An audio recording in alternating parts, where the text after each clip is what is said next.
multiple duties out here and be in charge. At some point, they took over the security details of Parliament buildings where the body was lying in state. We've gone through the paces of telling you who is a significant part of this whole motorcade and convoy. Today, again, we will see them do it in their stellar fashion. True. The Kenya Army being at the lead of this, flanked by the Kenya Navy and the Kenya Air Force. But the Navy will be a significant player this day because they will be now honoring the late president with the gun salute at the burial site in Odhaya. Those pictures we will be able to get via a link, because we know that the state has already declared that at the burial site it will only be President Uhuru Kenyatta, a few dignitaries and the family at that place. So as we see the convoy leave the Lee Funeral Home, one characteristic you will be able to notice is also police officers will line up the road like they did yesterday, maybe not in their #1 uniform as we saw yesterday, but everyone is expected to be on the road and to do the salute, the final salute to a former commander-in-chief of the Defense Forces. And when we say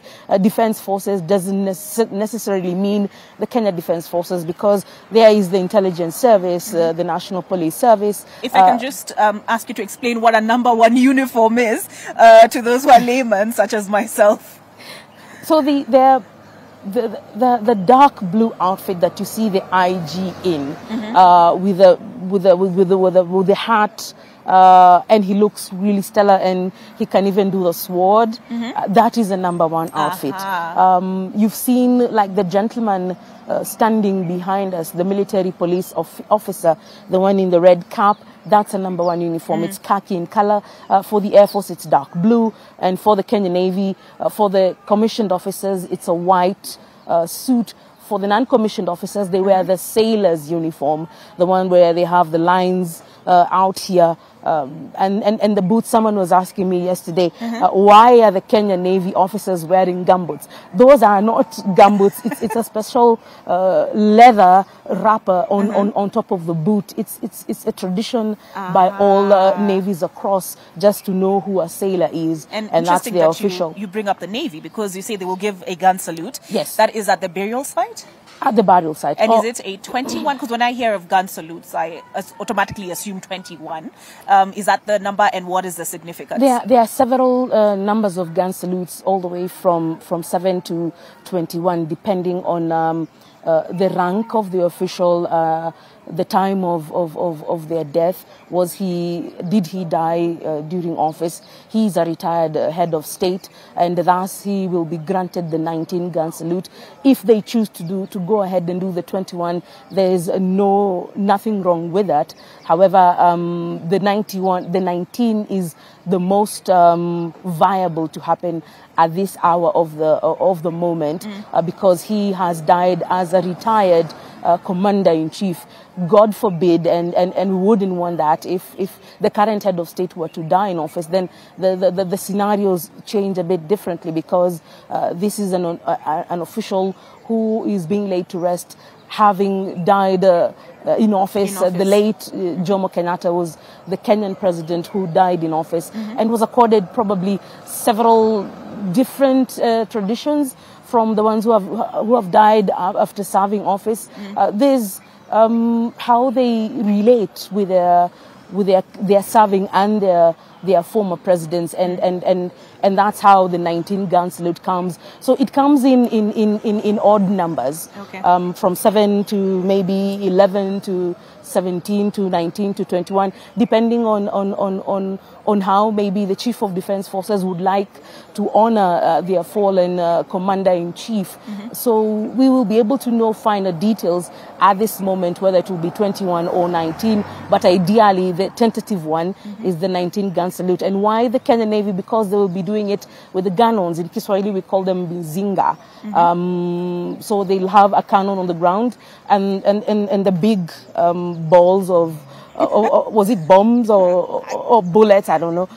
They will be executing those ones in a traditional setup where it is just the officers who are standing at the gravesite, usually they are shooting into the air and they are shooting blanks to avoid any, God forbid, anything happens. And you aim in a direction where the bullet cannot take a dive back down and hurt anyone. That all sounds very technical.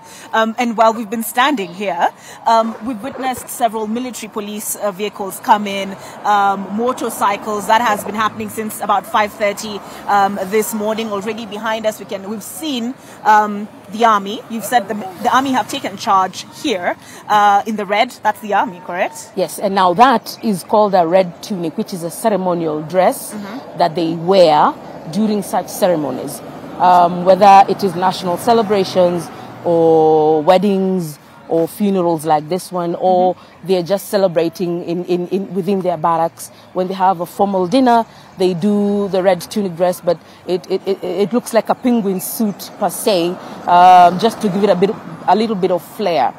Yeah. So you said canon in Kiswahili is? Mizinga. Mizinga. Yes. So inside, behind the gates of the Lee Funeral Home, wanapiga tizi, and I can see the house behind us. I don't know whether you're able to see those pictures yourself. It could be a bit dark because of it's not yet quite light outside. And I asked you, because I saw an ambulance behind us, and I asked you, what is that for? Well, the military doesn't take anything for chance. All their formations have to have the critical players that will enable the movement to be as seamless and as smooth as possible. Having covered them in the theater of war, the ambulance and this particular one that they use inside Somalia is fully armored because anything can happen, and the way the enemy behaves lately, when they call this kind of vehicles that we use soft skin vehicles, is moving around, and God forbid they move into an IED system. There must be an ambulance to offer first aid before they are able to reach back to the barracks and be airlifted here into Nairobi. So in this particular scenario, we are traveling via road, so anything can happen on the road. They do not want to leave anything to chance. Anyone can faint, something can be needed to help medically in the convoy. So instead of waiting to rush them to the nearest hospital, they will be the first responders on the ground as the motorcade stops a bit, and maybe the rest of the house is allowed, but whoever needs the medical care will be handed that critical care immediately and rushed to the nearby hospital. All right. And speaking of him being taken by road, have you had any explanation as to why that is? And I know there are those who are saying his final journey will perhaps significantly take him via Thika Road, because he's being buried at his Odhaya home. There will be a service before then at the approved grounds, and then now he will be buried. So it's significant perhaps to mention that he will be going by way of Thika Road, a road for which he celebrated as part of his legacy. Many of us, when we think of Thika Road, we think the late retired President Mwai Kibaki. And Olive, some politicians had wanted and wished that the road would be renamed Mwai Kibaki Road, but as he's always done in his lifetime, he's never wanted the big naming or anything around it. So he said, this road has always been known as Thika Road. It will remain that. The only thing that will be added onto it is Thika Superhighway. So I get the point of the significance of driving him down a road that he built over a decade ago, and that has changed how Kenyans move from Nairobi all the way up to Marsabit. The project to upgrade that road system began in his era. The current Jubilee government only went via to finish some of those projects, and it's an opening highway from Kenya to Ethiopia all the way to Moyale. So it's a significant part of infrastructure, and probably the one where people actually walk through his legacy, drive through his legacy, and live feeling him in every aspect of their lives. Maybe they may not be able to share critical details of of how the route will be because of security reasons. But basically, I think President Uhuru Kenyatta just wants to honor his predecessor, his mentor, his father politically, his godfather in his family life, and a man who he has mourned. Looking at his face yesterday, he seems like his eyes were a bit puffy. Maybe he's a man who's been sobbing underneath the sheets because he's just lost two significant father figures in the last 2 years. President Daniel Toroitich Arap Moi in 2020, now President Kibaki dying again in 2022. Him feeling exposed, the leadership that made him to a certain extent who he is no longer there. So he leaves office as the only retired president of this country. So probably he seeks to honor their legacy by doing one way or the other, and also maybe getting counsel from the family. The family has a say and say, maybe we wish to have him escorted via a military chopper. Then the state says, for us, this idea is let's do this, let's honor him in this way. Othaya is about 2 hours away from Nairobi. The gun carriage will take cue, or maybe it will be the hearse this time around, and moving slowly to allow people, because it's open on either side, and you can see the casket well enough. Many Kenyans I know, because today is a Saturday, will be lining up the streets. I know there already information that people around the Kennel area are waiting. They started camping around the streets as early as 4 or 5 in the morning, just to catch a glimpse of a leader who served them and spoke to their hearts for several years, and not only in the 10 years that he was the president of the Republic of Kenya.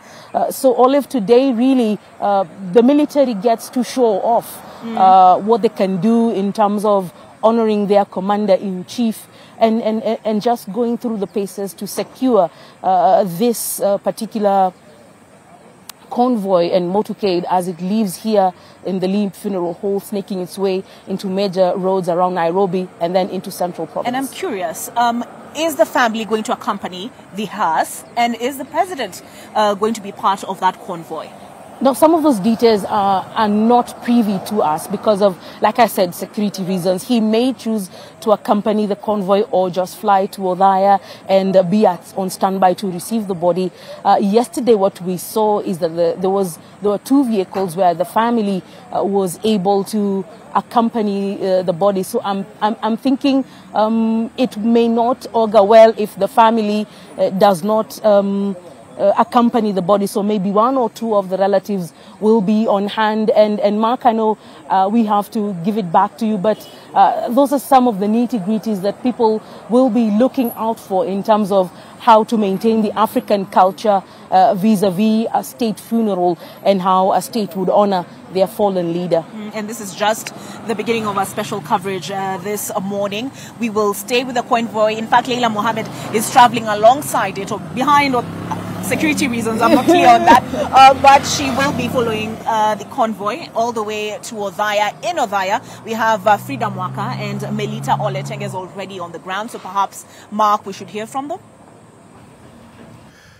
Thank you, Olive, and Leila Mohammed there at the Lee Funeral Home, where a lot of focus has been in the last week, but it will change quite fast in the next hour or so, going by the program that has been provided by the planning committee on this final farewell for Kibaki, because as soon as they leave, and which is slotted in program from around 7 o'clock, as soon as they leave for Othaya, they expected to arrive there by 10 a.m. and that's when the funeral mass will start, and that's slotted for around 10 to 1 o'clock, and the focus will be in Othaya, where we are live currently with Melita Oleteng and Frida Mwaka, who are standing by with the preparations there. I'm sure the residents are excited to be hosting the rest of the nation. Thousands will be expected to also follow through, but mainly this is an Othaya thing because a lot of focus has been in Nairobi, with people having the opportunity to for the public viewing for at least 3 days here in Nairobi at the Parliament building. So what's going on there? Have you spoken to some of the residents, and what are their anticipations?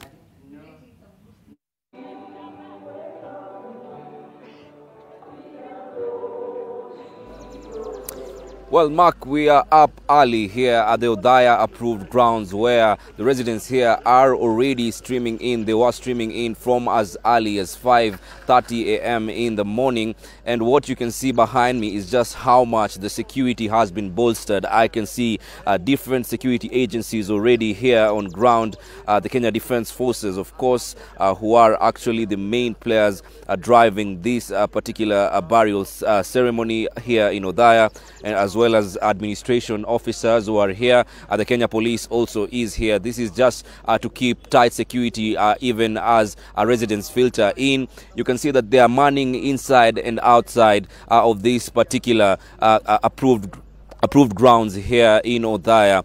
The pictures you can see there are just the Kenya Defence Forces officers who are manning these particular grounds. And of course, the security here, Mark, as you can see, is actually very tight.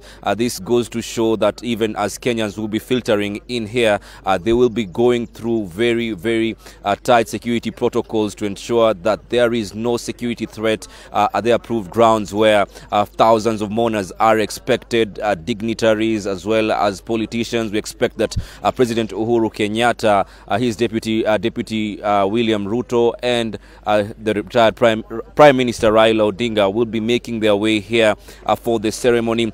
So, of course, there are also arrangements that have been made here in regards to traffic flow. We saw early in the morning, we saw a traffic build-up, but that has eased out right now. There is an exit that has been made here and an entrance. So this is actually to make sure that there is a circular motion to ensure that there at no point vehicles are in a snarl up, and that is why you can see that there is no traffic at the moment. I will see how that goes as the day goes by. But Mark, just to bring you up to speed, is that this is actually going to be the VVIP entrance here. So this is where we expect the president to actually enter later on in the day, and of course park inside. But we've noticed that actually vehicles are not allowed inside. Everyone who's coming here is being directed to a different ground where they are actually directed to park their vehicles and walk here. The dome you can see behind me, Mark, if my camera person Charles Moredi can just show you that. The dome you see behind me has already been set up with chairs, thousands of chairs there for the VVIP and the regular mourners who will be attending the ceremony. So we will be making our way in there shortly just to actually bring you the pictures inside there. But we understand that as well the military will be actually making sure that the ceremony here is actually going on as planned. But later on in the day, we expect that the late President Mwai Kibaki will be laid to rest at his Othaya home, where we expect also full military honors, including a fly past by the Kenya Air Force jets, as well as the 19-gun salute, which will be accorded to the late President Mwai Kibaki. So, Mark, that is what is happening here. Of course, we'll be bringing you up to speed with any development that will come our way, of course, and our viewers will be able to know what is happening in this part of the country. Back to you in studio, Mark. Melissa, before I let you go, I know we also have Frida Mwaka in the tent. Just a quick one, because it wasn't too clear for the public whether they will be have access for the interment ceremony, which is between 3 and 4 o'clock at the home, or whether this is what will be open to the public where you are. Well, Mark, members of the public will be allowed here at the Othaya approved grounds, but only a small number of family members, relatives, and politicians, or leaders rather, will be allowed at the Othaya home.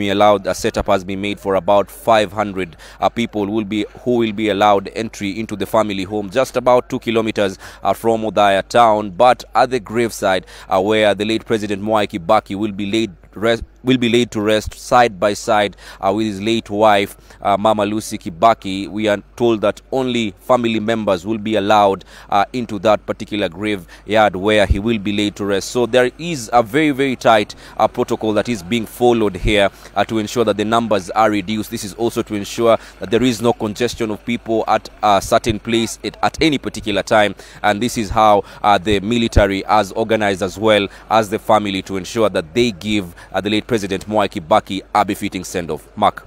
I'm sure the family would want some form of privacy at the interment ceremony at the home where he'll be laid to rest next to the late Mama Lucy Kibaki, who actually passed on 6 years ago the same month. And let's move into the dome that you were talking about there at the approved school in Othaya, where the funeral mass will be held, where Frida Mwaka is standing by.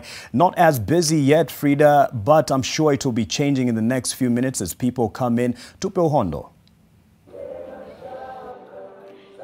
Na bila shaka Mark Masai, natumai kwamba wewe mwenyewe umerauka vyema na pia watazamaji wote, lakini ni kusema kwamba sisi hapa katika kaunti ya Nyeri, hapa eneo la Othaya, bila shaka tumerauka mapema, na sisi pekee yetu tayari wazalendo wa Kenya na hata wafuasi ambao walikuwa wanamuenzi sana rais wa tatu Mwai Kibaki washafika hapa. Lakini labda tu nikupatie taswira kamili ya kinachojiri hivi sasa. Tuseme tu maandalizi yamefikia 99.9 kama unavyoona